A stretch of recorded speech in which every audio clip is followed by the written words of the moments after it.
जो देगा मधुमक्खी पालन के अधीन को क्या कहते हैं? एपीकल्चर। रेशम कीट के पालन सेरीकल्चर। मत्स्य पालन मछलियों का होता है इक्थियोलॉजी। कवक का अध्ययन माइकोलॉजी। शैवाल का अध्ययन फाइकोलॉजी। पुष्पों का अध्ययन पोमोलॉजी। एंथोलॉजी। पुष्पों का अध्ययन एंथोलॉजी। फलों का अध्ययन पोमोलॉजी। पक्षियों का अध्ययन ऑर्निथोलॉजी। कीटों का अध्ययन एंटमोलॉजी। वृक्षों एवं झाड़ियों का अध्ययन डेंड्रोलॉजी। सर्पों का अध्ययन ऑर्कियोलॉजी।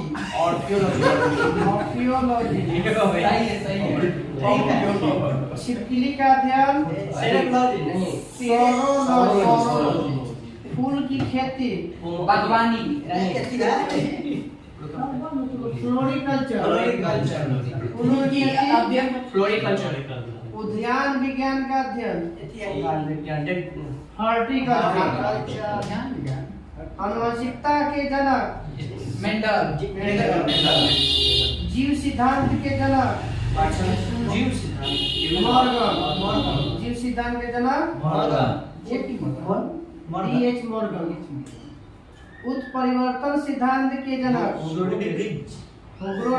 ब्रिज। कोशिका सिद्धांत के स्लाइडेनॉफ। उपार्जित लक्षणों के वंशानुगत नियम उपार्जित लक्षण है ना लेमार। उपार्जित लक्षणों के लेमार। Natural selection Darwin. द्विनाम पद्धति कैरोलस लिनियस। द्विकुंडली मॉडल के वाटसन और बताइए। सिस्टेमा नेचर पुस्तक के लेखक Linnaeus. Systema Naturae Carolus Linnaeus.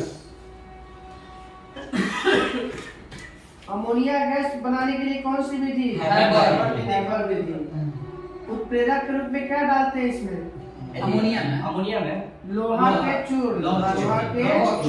बताइएगा। वनस्पति तेल से कृत्रिम घी बनाने के लिए उत्प्रेरक के रूप में निकेल।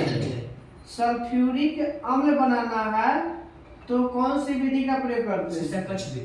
दो विधि है। एक संपर्क विधि है और सीसा कच्छ विधि है। तो सल्फ्यूरिक बनाने की दो विधि। तो संपर्क विधि में उत्प्रेरक के रूप में क्या मिलाते हैं? सल्फर। प्लेटिनम चूर्ण। संपर्क विधि में प्लेटिनम चूर्ण। और शीश कच्छ विधि में नाइट्रोजन के ऑक्साइड। सर वो जो विधि बना जो कृत्रिम घी बनाने के लिए कौन विधि होती है? विधि का नाम हाइड्रोजनीकरण होता है। हाइड्रोजनीकरण। एल्कोहल से ईथर बनाने की विधि में हमें कौन सा उत्प्रेरक के रूप में आता है?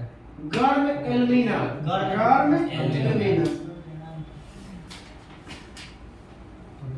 बताइएगा। दूरबीन और कैमरा और विद्युत बल्ब किस कांच का बना होता है? फ्लेंट कांच। दूरबीन, कैमरा और विद्युत बल्ब फ्लेंट कांच। प्रयोगशाला के उपकरण बनाने के लिए फाइडेस कांच ना सबसे मजबूत होता है। ठीक है। प्रयोगशाला के उपकरण में भी दैनिक जीवन पे वाला में सोडा का बोतल इसमें सोडा का। ट्यूबलाइट बोतल के उपकरण बनाने में सोडा कांच। धूप के चश्मा के लेंस में ब्रूस कांच। अधिक ताप पर गर्म किए जाने वाले कांच के बर्तन बनाने के लिए पोटास।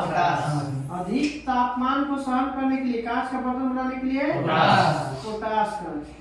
टेलीस्कोप सूक्ष्मदर्शी चश्मा बनाने के लिए प्रकाशीय कांच। नया प्रकाशीय कांच। बताइएगा। कांच का गहरा नीला रंग किसके कारण?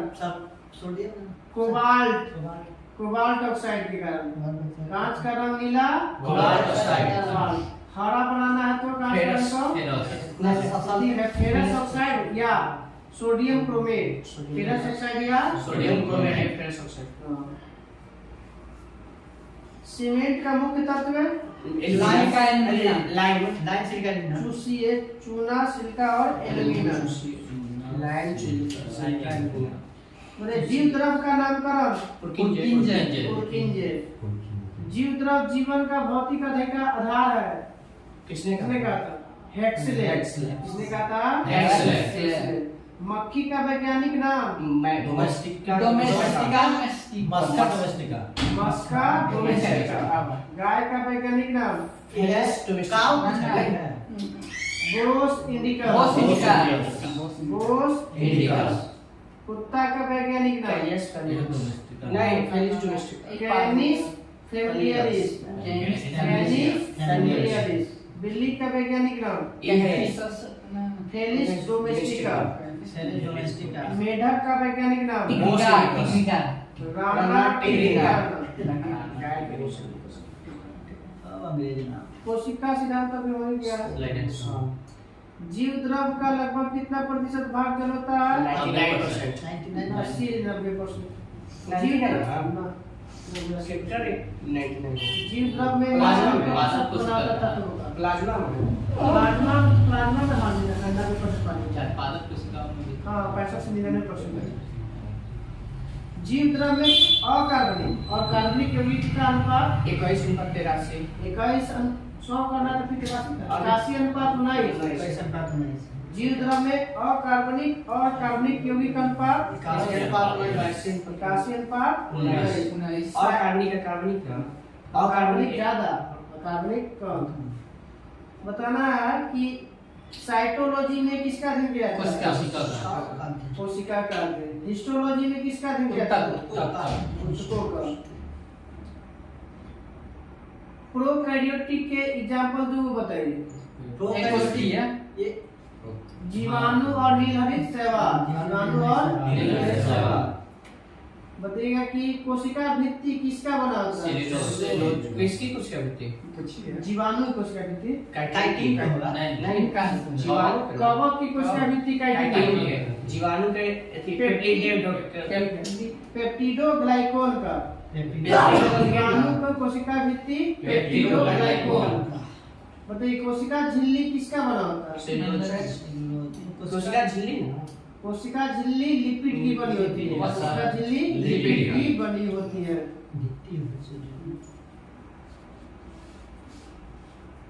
प्रोकैरियोटिक में कौन सा राइबोसोम पाया जाता है? 70S। यूकैरियोटिक में 80S पाया जाता है। तारकाय की खोज किसने किया? बोबेरी। तारकाय का काम क्या है? इसको बोलते हैं इंग्लिश में सेंट्रोसोम। कोशिका का विभाजन करना। कोशिका का कंकाल किसे कहते हैं? Endoplasmic reticulum. ईआर को कहता है कोशिका का कंकाल। कोशिका का कंकाल ये सूखने से बचाता है, मतलब सिकुड़ने से बचाता है। ईआर कितने प्रकार के होते हैं? कौन कौन? एसीआर और आरईआर।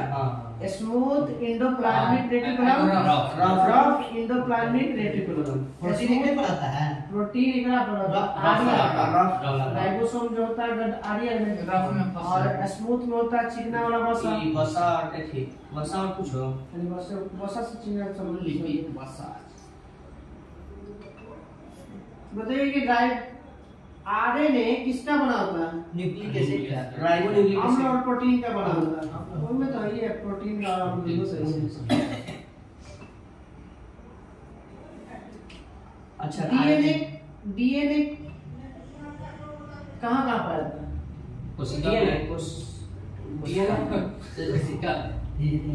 सब जानता है कोशिका में। सेंट्रोसोम डीएनए केंद्र में पाया जाता है, माइटोकॉन्ड्रिया में पाया जाता है, और एक और पाया जाता है प्लास्टिक। कोशिका का ट्रैफिक पुलिस किसे कहते हैं? गोल्जी काय। गोल्जी काय को। गोल्जी काय लाइसोसोम के डी डुप्लीकेट। लाइसोसोम आत्महत्या गोर लागो 12 दिन के गोर लागो। राजधानी में एक झिल्ली पाया जाता है, उस झिल्ली को क्या कहते हैं? क्वेश्चन क्या? राजधानी में वैक्यूल्स होता है। टोनोप्लास्ट का मतलब क्या कहता है? टोनोप्लास्ट। में वैक्यूम से आता है। हम लोग से ज्यादा बड़ा होता है वैक्यूल। उसमें पानी की जरूरत तो भी नहीं है उसमें।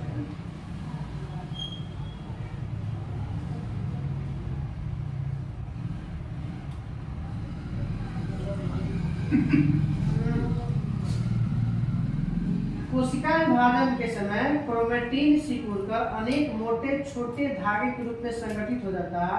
इन धागों को हम क्या कहते हैं? गुणसूत्र कहता है। क्या कहता है? गुणसूत्र कहा जाता है। कोशिका विभाजन के समय संगठित रूप से जो मोटा जैसा पतला धागे से रचना पाया था उसे क्या कहते हैं? गुणसूत्र। अब बताइएगा कि प्रत्येक गुणसूत्र में एक जेली और गाढ़ा जैसा रचना पाया जाता है, उसको क्या कहते हैं? मैट्रिक्स कहते हैं। मैट्रिक्स। जेली जैसे गाढ़ा जैसा रचना पाया था उसे मैट्रिक्स। मैट्रिक्स में कुंडली जैसा एक रचना रहता है, क्रोमेनिमेटा बोला जाता है। क्रोमेनिमेटा। तो क्रोमेटिड को एक निश्चित स्थान पर एक दूसरे को जोड़ने का काम करता है। कौन? दो क्रोमेटिड को जोड़ना है ना, तो सेंट्रोमियर। दो क्रोमेटिड को अलग करना है तो सेंट्रोमियर। जोड़ने के लिए भी सेंट्रोमियर और अलग करने के लिए भी सेंट्रोमियर का प्रयोग करता है। जीन कहाँ स्थित होता है? तो गुणसूत्र पर। कहाँ होता है? गुणसूत्र पर। आनुवांशिक वाहक किसे कहते हैं? जीन। डीएनए को। आनुवांशिक पदार्थ किसे कहते हैं? गुणसूत्र। आनुवांशिक इकाई किसे कहते हैं? जीन को। आनुवांशिक वाहक डीएनए, आनुवांशिक पदार्थ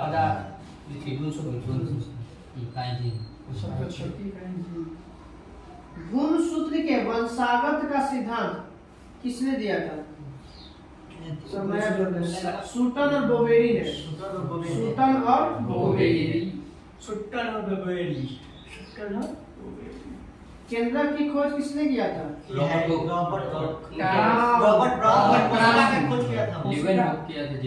जीवित कोशिका का।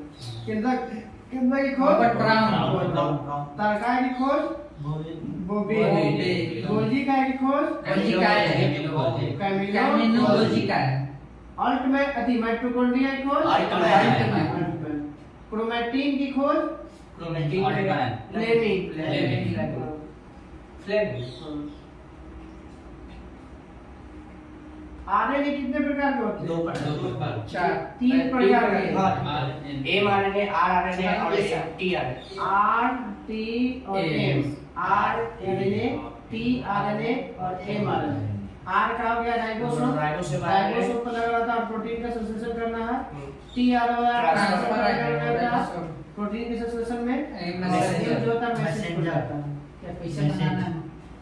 मैसेज पहुंचाता है कि कोशिका विभाजन कितने प्रकार के होते हैं? तीन प्रकार। समसूत्री और पहला असूत्री, दूसरा समसूत्री, तीसरा अर्धसूत्री। हम लोग में अर्धसूत्री समसूत्री। जितना भी एक कोशिकीय जीव है उसमें असूत्री है और हम लोग में दोनों समसूत्री और अर्धसूत्री। समसूत्री पूरा शरीर में, समसूत्री विभाजन पूरा शरीर में, और लैंगिक जन्म में जो होता है अर्धसूत्री। मतलब बच्चे का जो अति होता है उसमें लैंगिक जन्म में तो उस समय होता है अर्धसूत्री। असूत्री कौन है? एक कोशिकीय है, शैवाल, जीवाणु, विषाणु, ईस्ट, अमीबा ये सब पेड़ पौधा नहीं तो बहुत उसका देंगे एक उसका दिख रहा सब इसमें जो दुआ बढ़ रहा है तो हमें लैंगिक जन्म होता है ना, जो तो लैंगिक जन्म है जिगरा में एक कोशिका रहता है। एक कोशिका हो गया असूत्री, बाकी दोनों जो कोशिका चल रही है बताइएगा। ऐसे अंग जो कार्य करने के लिए असमान दिखाई पड़ता है मगर बना है एक जैसा, समझाती है। समजात। तो समजात का उदाहरण बताइए। चमगादड़ सील के फ्लेवर जो सिल्वर है तब मत अच्छी लिया है। आर्किटेक्ट में मिलता है बथिया जैसे ना काला काला सी ना बड़का होता सील बड़का होता है आगे तो बता कि मिलता है समूह बहुत स्पीड तो हाँ स्पीड में दौड़ता नहीं है पानी में मछली खाता है सील का फ्रीपर चमगादड़ के पंख घोड़ा के लीफ का अंगड़ा बिल्ली के आगे वाला टांग सब कुछ है समझात अंग के देखने में समझात है लेकिन कार्य अलग है। समान कार्य है समान मगर बनावट है अलग अलग उसे क्या करते हैं समृद्ध या समरूपम इसका एग्जांपल इसका हो गया तितली पक्षी और चमगादड़ के पंख उड़ने वाला पंख चमगादड़ में दोनों अलग है गाड़ी ज्यादा सब बनावट अलग हाँ। और शेषी एंटोडायरेक्ट है जो विलुप्त हो गया है appendix। कितना होता है 100 वो सब विलुप्त हो गया। ऑक्सीजन की संख्या 100 सर्वप्रथम प्रकाश संश्लेषी जीव कौन है शैवाल। नील हरित शैवाल या जिसको साइनोबैक्टीरिया के बिना से जानते हैं ये हमारा सेशन था पहले इसे होगा अब छोटा कहे अब होगा गंगा नदी कौन सा खत्म हो जाएगा। गंगा नदी बैक्टीरियोफेज जो टेक्नोलॉजी जीवाणु गंगा में नहीं पाया था वहां से जहाँ से निकलता है ना वहीं से मिल जाता है जो टेक्नोलॉजी जीवाणु हाँ बैक्टीरियोफेज जिसके कारण उन्हें नहीं होता Appendix। उपार्जित लक्षणों के अध्ययन को क्या कहते हैं उपार्जित लक्षणों के अध्ययन को टोंटोलॉजी कहते हैं क्या कहते हैं टोंटोलॉजी चार्ल्स डार्विन ने किस जहाज का इस्तेमाल किया था बीगल इसने क्या था बीगल। बीगल लीगल था आनुवंशिकता के पिता मेंडल मेंडल ने कितने जोड़ी पौधे मटर का प्रयोग किया था 7 जोड़ी कितने जोड़ी 7 जोड़ी जोड़ीगा फिनोटाइप किसे कहते हैं एक टू एक है किसी भी जीव के बाहरी जो लक्षण दिखाई देता है उसे फिनोटाइप और जो जीनित लक्षण जो दिखता नहीं है वो लक्षण होता है जिसको जीनोटाइप। देखने के लिए हमको बायोलॉजिकल टर्म का इस्तेमाल करना है जीनोटाइप। वो हो जाता है जीनोटाइप एकल संकरण और द्विसंकरण पढ़ना है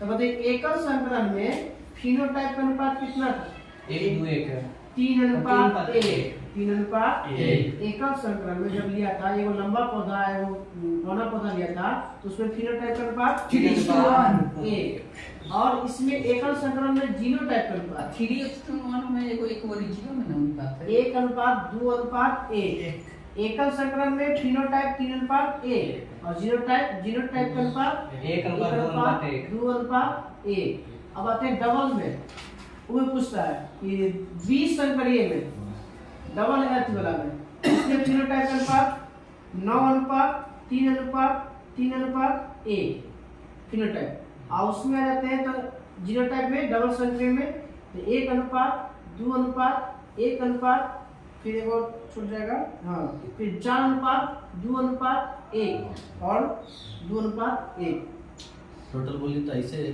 मतलब अंक में 121 121 242 121 53 34 अरे दोनों पीछे रखना है दोनों के जोड़ देना 121 से 121 कितना होता है 242 हाँ बीच में दोनों के बीच में क्या करना है 121 इधर 121 इधर दोनों के जोड़ के बीच में रख देना जीनोटाइप जीनोटाइप में जीनोटाइप फिर 9 अनुपात में 2 बार गुना करना है 9 अनुपात 3 अनुपात 3 अनुपात 1 100 में गुना कर देना आगे लिख देना है एकल संक्रमण और बैटरी का अनुपात एक ही होता है 3:1 इसलिए बताइएगा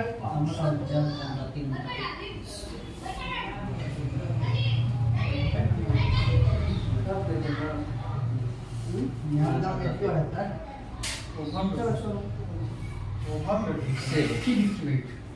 सेव करना है 15 मिनट हुआ